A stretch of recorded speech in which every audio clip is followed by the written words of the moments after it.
தொலைக்காட்சி நேயர்களுக்கு அன்பான வணக்கங்கள். தெய்வ தரிசனம் நிகழ்ச்சியின் மூலமாக உங்க எல்லாரையும் சந்திக்கிறதுல ரொம்பவே சந்தோஷம். நமக்கு பிரபலமான பல கோவில்கள் தெரியும். ஆனா அந்த கோவிலுக்கு பக்கத்திலே புராதன கோவில் ஒன்று ரொம்ப பிரபலமா இல்லாம ஆனா அற்புதமான சக்திகளை கொடுக்கக்கூடிய ஒரு கோவிலா அமைந்திருக்கும். அப்படிப்பட்ட ஒரு கோவிலை தான் இன்றைய தெய்வ தரிசனம் நிகழ்ச்சியின் மூலமா நம்ம பார்க்க இருக்கிறோம். அது என்ன கோவில் அப்படின்னு பார்த்தீங்கன்னா, திருச்செந்தூர் முருகன் கோவில் எல்லாருக்குமே தெரிஞ்சிருக்கும். திருச்செந்தூர் முருகன் கோவில்ல இருந்து ரொம்பவே பக்கத்துல இருக்கக்கூடிய கோவில் தான் உவரி சுயம்புலிங்க கோவில்.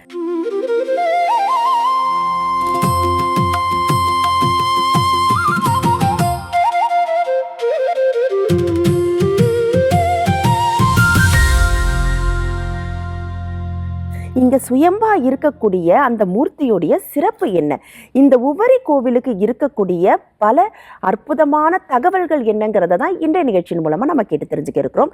இது குறித்த விளக்கங்கள் தரதுக்காக நம்ம தெய்வ தரிசனம் நிகழ்ச்சிக்காகவே இணைந்திருக்காங்க திருமதி ஜெயந்தி ரவி அவர்கள். வாங்க அம்மா வரவேற்கலாம். வணக்கம்மா. வணக்கம்மா. தெய்வ தரிசனம் நேயர்களுக்கு வணக்கம். இப்போ உபரி சுயம்புலிங்கம் பற்றி நிறைய அற்புத விஷயங்கள் இருக்குது, நிறைய விஷயம் தெரியாத விஷயங்களும் இருக்குது. அப்படிங்கிறது நம்ம போயிருப்போம், கும்பிட்டுருப்போம். ஆனால் அதோட சீக்ரெட் தெரிஞ்சிச்சுன்னா அதோடைய வலிமை அதிகமாகும்.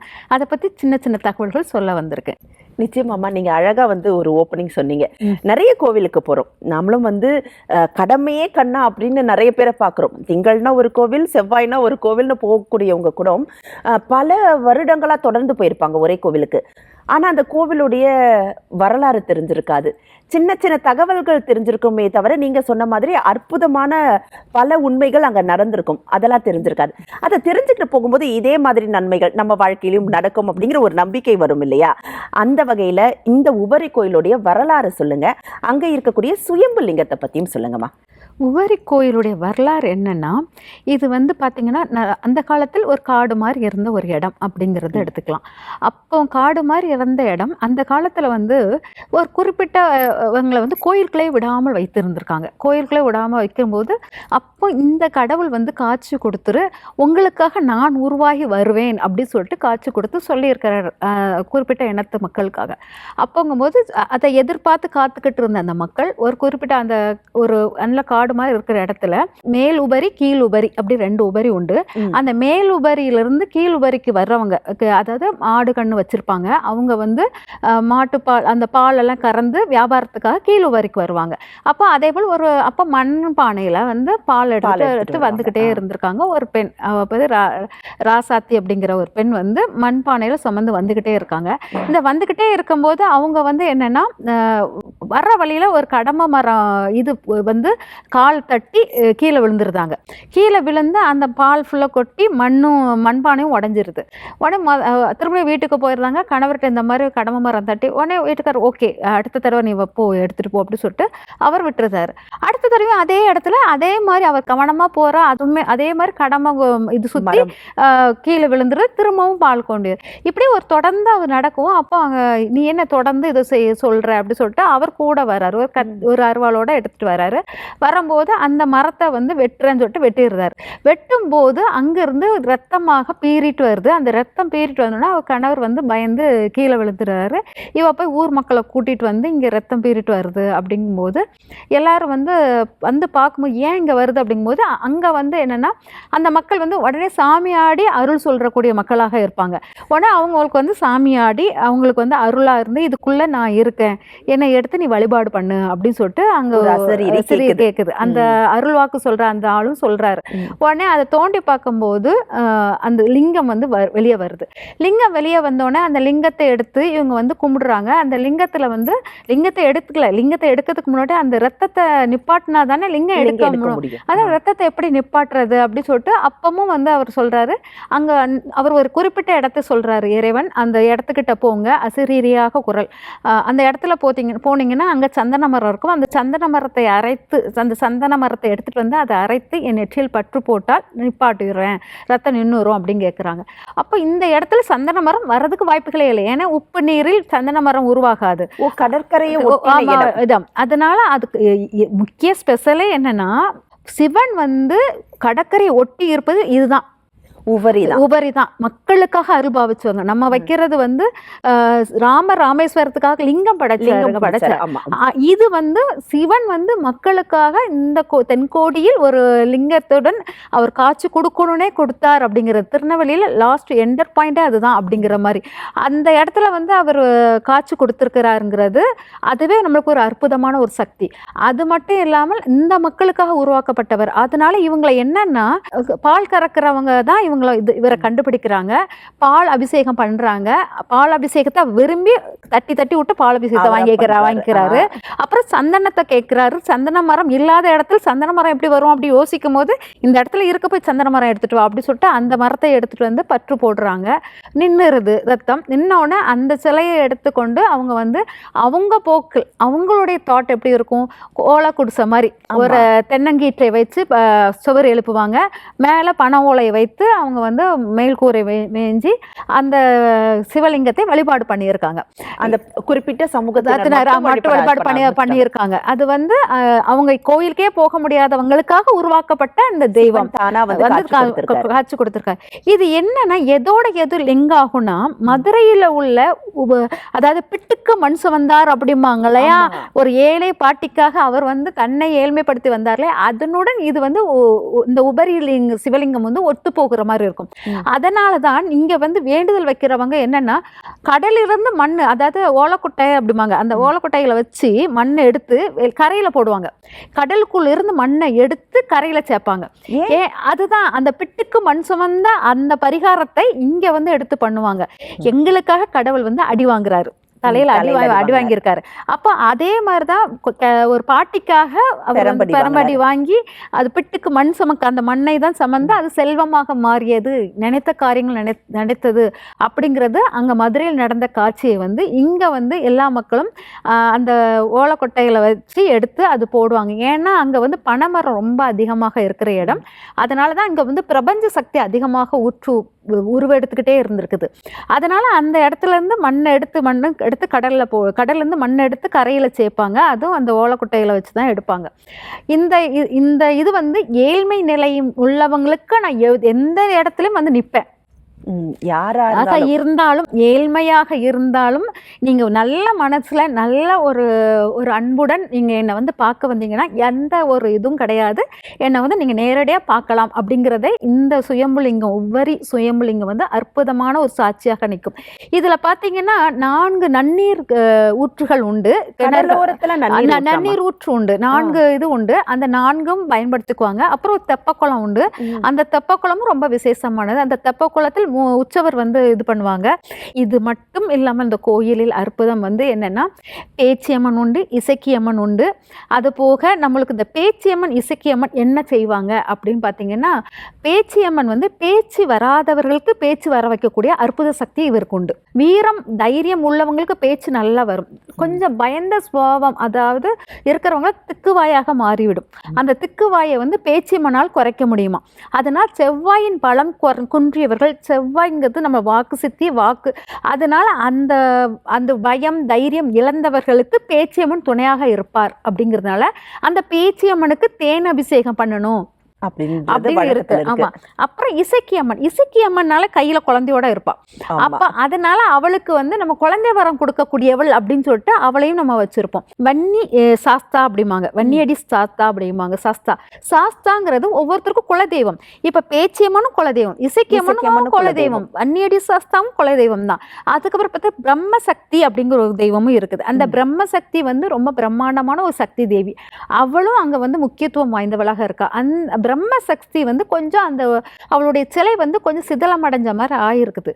இந்த சிதலம் அடைஞ்ச உடனே அங்கே வந்து எல்லாரும் ஒரு முடிவு எடுத்திருக்காங்க, இந்த சிதலம் அடைஞ்ச சிலை இங்கே இருக்க வேண்டாம், நம்ம எடுத்து வெளியில் போட்டுட்டு வேற சிலை வைக்கலாம்னு பிளான் பண்ணிக்கிட்டு இருக்கும்போது அப்போ ஒருத்தர் கனவுல தோன்றி ஏன் உன் வீட்டில் கை கால் ஊனம் உள்ளவங்க இருந்தாங்கன்னா நீ வந்து தூர போட்டுருவியா, நான் கொஞ்சம் இதானா நீ என்னை தூர போடணும், எப்படி உனக்கு என்ன வந்தது அப்படி சொல்லிட்டு அந்த பிரம்மசக்தி வந்து காட்சியாக கொடுத்து அவள்கிட்ட கேட்கவும், அப்போ அவளுக்காக நம்ம செஞ்ச சிலையும் இருக்குது, அவள் காட்சி கொடுத்து அப்போ 2 சிலையும் அங்கே இப்போ வந்து இருக்குது அந்த சக்தி. ஆமாம், 2 2 சிலை, பழைய சிலையான சிதலமடைஞ்ச சிலைக்கும் பூஜைகள் உண்டு, இந்த சிலைக்கும் பூஜைகள் உண்டு. அதனால 2 சிலையும் அங்கே பூஜித்து கொண்டாடிக்கிட்டு இருக்காங்க. அது மாதிரி பிள்ளையார் வழிபாடுகள் இருக்குது. இந்த மாதிரி இங்கே இந்த இடத்தினுடைய அற்புதம் என்னன்னா, இங்கே ஃபுல்லாகவே நீங்கள் பார்த்தீங்கன்னா நம்மளுடைய குலதெய்வ அம்சங்கள் எல்லாமே நிரம்பி இருக்குது. நடுவில் நம்மளுடைய லிங்கம், அதாவது சுயம்புலிங்கம். எப்பவுமே குலதெய்வத்துக்கு அப்படின்னு சொல்லிட்டு நம்ம வழிபடக்கூடிய முறைகளே வேறு, அங்க இருக்கக்கூடிய தெய்வங்களும் வேறு. நம்ம வந்து வேற ஒரு இடத்துல வச்சுதான் நம்ம வழிபாடு செய்யறோம். பெருந்தெய்வங்கள் அப்படின்னு சொல்லும் பொழுது அவங்களுக்கு கூரை வெய்திருக்கும், பெரிய கட்டுமான பணிகள் நடந்திருக்கும், இவங்க இருக்கக்கூடிய இடம் வேறு. இது எப்படி ஒரே இடத்துல சாத்தியமாச்சு? இது வந்து என்னன்னா, இங்க ஒரு ஒதுக்கப்பட்ட சமுதாயத்துங்களுக்கு குலதெய்வ அம்சமே தெரியாம இருந்திருக்கு.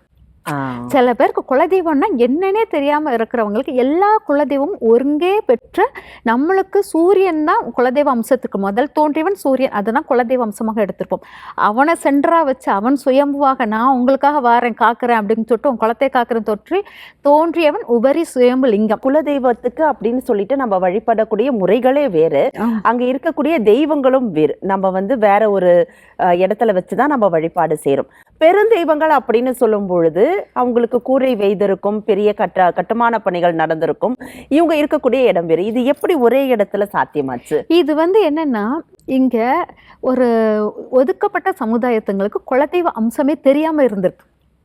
சில பேருக்கு குலதெய்வம்னா என்னன்னே தெரியாம இருக்கிறவங்களுக்கு எல்லா குலதெய்வமும் ஒருங்கே பெற்ற, நம்மளுக்கு சூரியன் தான் குலதெய்வ அம்சத்துக்கு முதல் தோன்றியவன் சூரியன், அதுதான் குலதெய்வ அம்சமாக எடுத்திருப்போம்.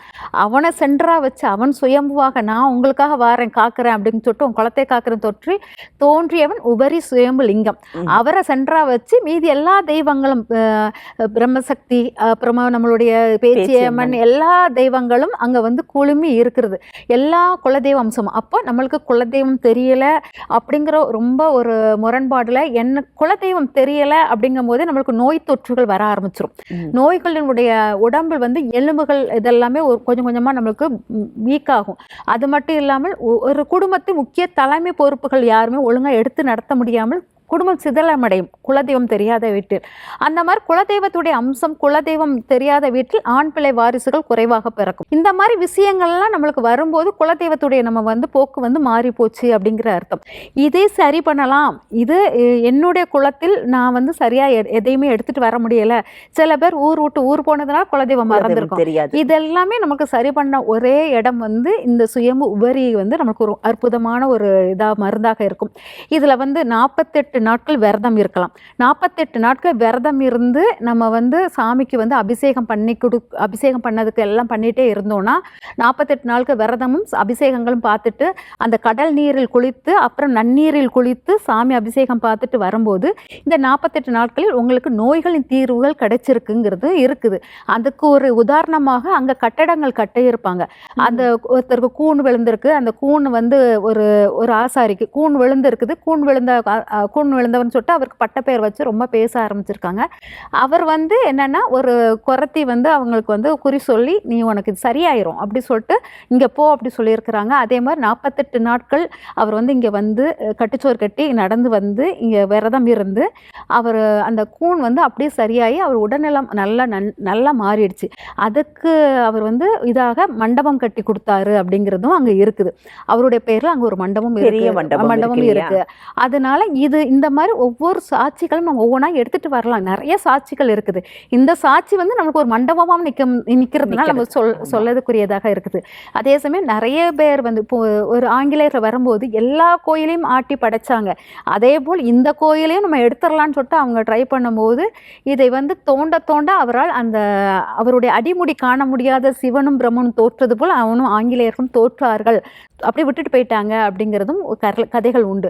அதனால இதெல்லாமே ரொம்ப விசேஷமானது இந்த உபரி சுயம்பு லிங்கத்தில் இருக்குது. நிச்சயமாமா, சுயம்பு அப்படின்னு சொன்னாலே ஒரு மூர்த்தி இருக்கும் பொழுது மிகப்பெரிய பலன்கள் கொடுக்கறதுக்காக அவரா அந்த இடத்துல அவதரிச்சிருக்காரு, விரும்பி வந்திருக்கிறாரு அப்படின்னு தான் அர்த்தம். நீங்களும் சொன்னீங்க ஒரு சமூகத்துக்கு கிடைக்காத ஒரு உரிமையை நிலைநாட்டுறதுக்காக அவரை வந்து சுயம்புவா தோன்றி அந்த இடத்துல இருந்திருக்கிறாரு. இன்றளவும் அந்த சுயம்பு லிங்கத்தோட அந்த தலையில அந்த வடு இருக்கு அப்படின்னு சொல்றாங்களே, அது உண்மையாமா? ஆமா, இன்னும் இருக்குது. அதனாலதான் அந்த சந்தன காப்பு அதெல்லாம் ரொம்ப விசேஷமானது. இன்றளவும் சந்தன காப்பு செய்யறது ரொம்ப விசேஷமானது. அதே சமயம் இந்த கோயில்ல வந்து நம்ம என்னன்னா மார்கழி மாதத்தில் வந்து சூரிய ஒளிப்படும். எப்பவுமே நம்ம சித்திரையில தான் எல்லா ஆமா. கோயிலையும் சொல்லுவாங்க. ஆனா இந்த கோயில்ல மட்டும் மார்கழியில் சூரிய ஒளி படும் அப்படிங்கிற படக்கூடிய மூலவர் கோயில் மேல. மூலவர் மேல படும். மார்கழி ஃபுல்லாவே சூரிய ஒளியில் இருப்பாரு. ஒரு நாள் 2 நாள் சூரிய ஒளியில் இருக்கிறத நம்ம கேள்விப்பட்டிருப்போம். மாதம் ஃபுல்லாவே சூரிய ஒளியில் இருக்கிறாருன்னா சூரிய ஒளி கூட அவருக்கு அபிஷேகமாக படுகிறது அப்படிங்கிறது முக்கியமானது. அது மார்கழி சூரிய ஒளியிலிருந்து உரைக்காது. ரொம்ப மென்மையான சூரிய ஒளியாக இருக்கும். அந்த ஒளி வந்து நம்மளுடைய மூலவர் மேல் படுவது ரொம்ப விசேஷமான இது ஒரு இதாகவும் இருக்கும். நிச்சயமாமா. நம்ம பேசும்போது ஒரு விஷயம் அழகா சொன்னீங்க. முதல்ல கடல் நீர்ல நீராடணும், அப்புறம் நன்னீர்ல நீராடிட்டு வந்து நம்ம சுயம்பு லிங்கத்தை தரிசனம் பண்ணணும் அப்படிங்கறத அழகா சொன்னீங்க. இதே தானே நம்ம திருச்செந்தூர்லயும் பண்ணுவோம். முதல்ல கடல் நீர், அதுக்கப்புறம் நன்னீர், அதுக்கப்புறம் வந்து முருகப்பெருமானை வந்து நம்ம தரிசனம் பண்ணுவோம்.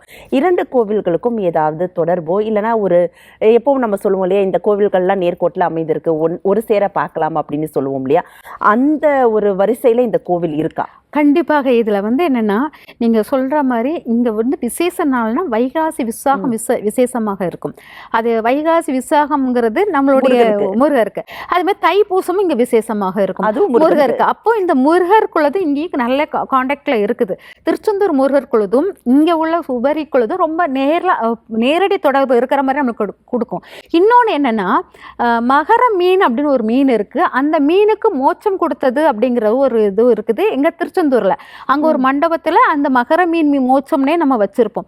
அதே போல் மகர மீன் மோட்சம் வைகாசி விசாகத்து அப்போ வந்து இங்க திருச்செந்தூர்ல மகர மீன் மோட்சம் கொடுக்கிற அதே சமயத்தில் இங்கேயும் நம்மளுக்கு மகர மீன் மோட்சத்தை கொடுப்பார் அப்படிங்கிறது, சிவன் கொடுக்கிறார் அப்படிங்கிறது வரும்.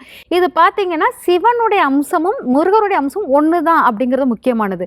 அதே சமயம் குழந்தை பேர் இல்லாதவர்கள் அப்படிங்கிறது பார்த்தீங்கன்னா 3 கோயில்கள் ஒரு பார்த்தீங்கன்னா உபரி கோயில், முத்தாரம்மன் கோயில், குளசி முத்தாரம்மன் கோயில், அப்புறம் திருச்செந்தூர். இதெல்லாம் பார்த்தீங்கன்னா கடற்கரையின் அப்படியே கடற்கரை ஒட்டியே இருக்கிற மாதிரி இருக்கும், வரிசையாக இருக்கிற மாதிரி இருக்கும். இந்த 3 கோயிலையும் ஒரு சேர பார்க்கும்போது என்ன முதல்ல குழந்தை பாக்கியத்தை வந்து கண்டிப்பாக கொடுக்கக்கூடிய அற்புத சக்தி இந்த 3 கோயிலும் ஒரு சேர பார்த்து தீபம் ஏற்றணும். நம்மளுக்கு வந்து குளசியில் வந்து எலுமிச்சை மாலை கொடுக்கறதும், முத்தாரம்மன் கோயிலில் குளசி முத்தாரம்மன் கோயில் எலுமிச்சை மாலை வாங்கி கொடுக்கணும். அப்புறம் பார்த்தீங்கன்னா இங்கே உபரியில் மண் சிமந்து போடுறதும், அதே சமயம் நம்மளோட திருச்செந்தூர் கோயிலை வந்து விளக்கேற்றி கும்பிடுறதும் இந்த மாதிரி பண்ணிக்கிட்டே வந்தீங்கன்னா உங்களுக்கு குழந்தை பேர் வந்து கண்டிப்பாக கிடைக்கும். நேர்கோட்டில் இருக்கக்கூடிய இந்த 3 கோவில்களையும் நம்ம ஒரே நாளில் தரிசிக்கணும். அதான் அந்த 3 கோயிலுமே வந்து ஒன்றுடன் ஒன்று தொடர்புடையதாக இருக்கு. அப்பா, பையன், அப்புறம் அம்மையப்பன். அதாவது அம்மையப்பன் உருவானது என்னன்னா அப்பா முத்தாரம்மன் வந்து அவதான் அங்க ரொம்ப அவதான் ரொம்ப இதா இருப்பா. அடுத்தால உபரி சுயம்புலிங்கம். இவங்க எல்லாமே அம்மா, அப்பா, பையன் அப்படி 3 பேரையும் ஒரே நேர்கோட்டில் ஒரே நேரத்துல ஒன்றுடன் ஒன்று தொடர்புடையது போல அமைப்பு இருக்கும். அதனால இதை வந்து நம்மளுக்கு வழிபாடு பண்ணுவது, இந்த 3 கோயிலையும் ஒரே நேரத்தில் வழிபாடு பண்ணும்போது நம்மளுக்கு குழந்தை பாக்கியம், அதாவது குலதெய்வம் அறியாமல் தவிக்கிறவங்களுக்கு இதெல்லாமே எல்லாமே அற்புதமும் இங்க கிடைக்கும். சூப்பர்மா. நிறைய நல்ல தகவல்கள் நீங்கள் சொல்லிக்கிட்டே இருக்கீங்க. ஆரம்பித்தோம் நம்ம ஒரு தல வரலாறுன்னு ஆரம்பிக்கும் பொழுது ஈசன் தானாகவே எனக்கு வந்து சந்தனத்தை எடுத்துகிட்டு வந்து அபிஷேகம் பண்ணு, பூசு, நான் வந்து ரத்தத்தை நிறுத்திடுறேன் அப்படின்றத சொன்னார்னு சொன்னீங்க. அப்படி இருக்கும்போது இங்கே ஈசனுக்கு சந்தன காப்பு செய்கிறதுனால என்னென்ன மாதிரியான நன்மைகள் கிடைக்கும்? இது வந்து சந்தன காப்புங்கிறது நம்மளுடைய குருவுடைய தன்மை உடையது. இது வந்து என்னென்னா குழந்தை பேர் இல்லாதவர்கள் நம்மளுக்கு வந்து நிறைய ஒரு பூர்வீக ஜென்மத்துக்குடைய சாபங்கள் அதெல்லாம் இருந்தால் கூட இந்த குரு வந்து நம்மளுக்கு அமைப்பாக கரெக்டாக கிடச்சிச்சின்னா உடல் ஆரோக்கியம் மேன்மையாகுவதற்கும் இதெல்லாம் சந்தனக்காப்பு சாத்தினோன்னா நல்லா கிடைக்கும். இந்த சந்தனக்காப்பு சாத்திட்டோன்னா குழந்தை பாக்கியம், உடல் ஆரோக்கியம், பூர்வீக ஜென்மத்துடைய பாவ புண்ணியங்களை நம்மளுக்கு சரி பண்ணுவது, இதெல்லாம் இந்த சந்தனக்காப்பு நம்மளுக்கு சரி பண்ணி கொடுக்கும் அப்படிங்கிறது. ஆனால் நம்ம போகிற நேரத்தில் யாராவது சந்தனக்காப்பு பண்ணுறதை நம்ம பார்த்தா கூட அதுவும் நம்மளுக்கு பிராப்தம் தான். அந்த சந்தனக்காப்பு பார்த்தாலே உங்களுக்கு அவருடைய சுயம்புலிங்கோடைய முழுமையான அருள் கிடைச்சிருச்சுன்னு அர்த்தம். அதனால் உங்களுக்கு அந்த காப்பை பார்த்தாலும் நன்மை, நீங்கள் செலுத்தினாலும் நன்மை. அதே சமயம் அதை பாலாபிஷேகம் பார்க்கும்போது புதுசாக இது வரைக்கும் உண்டான விஷயங்கள் முடிந்து புதிய விஷயங்கள் தொடங்க போகுது உங்களுக்கு. அதாவது இவ்வளோ நாள் நான் கஷ்டப்பட்டுக்கிட்டு இருந்தேன், எனக்கு ஒரு மாற்றம் கிடைக்காதான்னு சொல்லி வர்றவங்களுக்கு இந்த பாலாபிஷேகம் பார்க்கும்போது அந்த மாற்றத்தை கொடுக்கக்கூடியதாக மாறும் அப்படிங்கிறதும் இருக்குது. அதனால் இந்த 2 காப்பும், சந்தன காப்பும் பாலாபிஷேகத்தை பார்க்குறவங்களுக்கு ரொம்ப நிறைய மாற்றங்கள், வித்தியாசங்கள் உருவாகும். நிச்சயமாமா. அற்புதமான இந்த சிவலிங்கத்தை தரிசனம், அதுவும் சுயம்பு லிங்கம் இல்லையா, தரிசனம் பண்றதுக்குன்னு உகந்த நாட்கள் இருக்கா? உகந்த நாட்கள் அப்படின்னா பார்த்தீங்கன்னா, மார்கழி மாதத்தில் நம்ம பார்ப்பது அந்த சூரிய ஒளியுடன் பார்ப்பது ரொம்ப ரொம்ப விசேஷமானது. தைப்பூசத்தில் நம்ம போய் பார்க்குறதும் ரொம்ப விசேஷம். இதெல்லாம் விட வைகாசி, விசாகம் இதெல்லாம் அற்புத நாட்கள். இதெல்லாம் விட ஞாயிற்றுக்கிழமைகளில் நீங்கள் போய் அங்கே தரிசனம் பண்ணுவதும் சிறந்ததாக இருக்கும். அதே சமயம் பார்த்தீங்கன்னா, ஞாயிற்றுக்கிழமை மட்டும் இல்லாமல் ராகு கால பூஜைகளை இங்கே எடுத்து நடத்தினாலும் நல்லா இருக்கும். ஏன்னா ராகுங்கிறது நம்மளுடைய நம்ம வந்து ஒதுக்கின ஒரு சமுதாயத்தினர் வந்து குறிப்பிடுவதாக இருக்கிறதுனால அந்த ராகுகால பூஜைக்கும் இங்க ஏற்றதாக இருக்கும் அப்படிங்கிறத எடுத்துக்கலாம். நிச்சயமா ஒரு கோவில் உருவான கதை என்ன, அதற்கு பின்னாடி இருக்கக்கூடிய ஒரு சமூக ரீதியான ஒரு நல்ல விஷயம் என்ன? ஏன்னா இன்றளவும் ஒரு சில சமூகங்கள் புறக்கணிக்கப்பட்டுக்கிட்டு தான் இருக்கு. அது ஈசனே வேணான்னு சொல்லியிருக்கான்ப்பா அப்படிங்கிறதுக்கான ஒரு மிகப்பெரிய முழுமையான உதாரணமா அவரே அங்க சுயம்புவா இருக்கிறார். இப்படிப்பட்ட அற்புதமான தலத்தை நான் சென்று வழிபாடு செய்யணும் அப்படின்னா எந்த இடத்துல இருந்து ஆரம்பிக்கணும்? அது ஒரு சின்னதா ஒரு திருநெல்வேலிக்கு போறோம் இல்ல திருச்செந்தூர் போறோம்னா அதுக்கான ஒரு ரூட் சொல்லுங்க மேம். இப்போ பார்த்தீங்கன்னா திருச்செந்தூருக்கு போகிறீங்க, திருச்செந்தூருக்கு போய் முருகரை வழிபாடு பண்ணிட்டு அப்படியே நீங்கள் வந்து அந்த ஓரமாக தான் வரும், அந்த ரோட்டு வழியாக தான் வரும். அங்கேருந்து போக்குவரத்துலாம் இருக்கு, உவரினாலே வரும். உவரினாலே வந்துடும். உவரி பஸ்ஸே ஓடுது அங்கே பக்கத்தில். பஸ் ஸ்டாண்ட் உவரி வந்து ஒரு இடம், அதுக்கு பஸ் ஸ்டாண்ட் இருக்குது, அதை ஒட்டியே தான் அந்த கோயில் இருக்குது. அதனால உங்களுக்கு உவரி பஸ்ஸில் ஏறி நீங்கள் வந்து பார்த்தாலும் நீங்கள் 3 கோயில் ஒன்றா பார்க்கலாட்ட பரவாயில்ல. வெறும் உவரி கோயில், திருச்செந்தூருக்கு வந்து உவரி கோயில் பஸ் ஏறி வந்தால் கூட உங்களுக்கு அந்த சுயம்பு லிங்கத்தை உங்களுக்கு ஆட்சியாக எடுக்கலாம். அதே மாதிரி 48 நாட்கள் இருக்கிறதுக்கு அங்கே வந்து தனித்தனி வீடுகள் கட்டி கொடுத்துருக்காங்க, அங்கே வீடுகள் வாடகை கொடுக்குறாங்க. அதனால் 48 நாட்களும் தனித்தனியான வீடுகள் இருக்குது, பக்கத்திலே சின்ன சின்ன கட்டடங்கள் இருக்குது. அங்கே தங்கி 48 நாட்களும் பூஜை பண்ணி முடிக்கிறதும் இருக்குது. சூப்பர்மா, ரொம்ப அற்புதமாக ஒரு கோவிலுக்கு எப்படி செல்லணும், அங்கே செல்லும் பொழுது அந்த சுயம்பு லிங்கத்தினுடைய அற்புதங்கள் என்ன, அவர் நிகழ்த்திய அதிசயங்கள் என்ன அப்படிங்கிறது மட்டும் இல்லாமல் இன்றளவுக்கும் ஒரு சமூகத்தினுடைய பாதுகாவலராக அவர் அங்கே உட்கார்ந்துருக்கிறாரு. அது மட்டும் இல்லாமல் குலதெய்வங்களும் அங்கேயே ஒருங்கிணைந்து ஒரு காட்சி அளிக்கிறாங்க. என்னென்ன பிரச்சனைகள் இருந்தால் எப்படி போய் தரிசனம் பண்ணணும், எந்த நேர்கோட்டில் இருக்கக்கூடிய கோவில்களை, குறிப்பாக வந்து திருச்செந்தூர், நம்மளுடைய உவரி சுயம்புலிங்கம் கோயில், குலசேகரபத்திரம் முத்தாரம்மன் கோவில் எப்படி ஒருங்கிணைந்து தரிசனம் பண்ணணுங்கிற அற்புதமான தகவல்களை நம்மளுடைய தெய்வ தரிசனம் நேயர்களுக்காகவே கொடுத்துருக்கீங்க. தெய்வ தரிசனம் நேயர்கள் சார்பாக மிக்க நன்றிமா. தெய்வ தரிசனம் நேயர்களுக்கு இதுவரைக்கும் நான் வந்து ஒவ்வொரு கோயில் அதிசயத்தை சொல்லியிருப்பேன். இது வந்து இந்த கோயிலை வந்து கண்டிப்பாக குலதெய்வம் அருள் இருக்கிறவங்க கண்டிப்பாக இந்த இந்த எபிசோடை கண்டிப்பாக பார்ப்பீங்க. பார்த்துட்டு இதை போகிறதுக்கான வழிமுறைகளும் உங்களுக்கு தெரிஞ்சிடும். இது இறை அருளால் உங்களுக்கு நடக்கக்கூடிய ஒரு விஷயம். உபரி சுயம்புலிங்கத்தை வந்து நீங்கள் பார்த்து அற்புதங்கள் நிறைய உணரணும். அது என் மனப்பூர்வமான வாழ்த்துக்கள். நன்றி.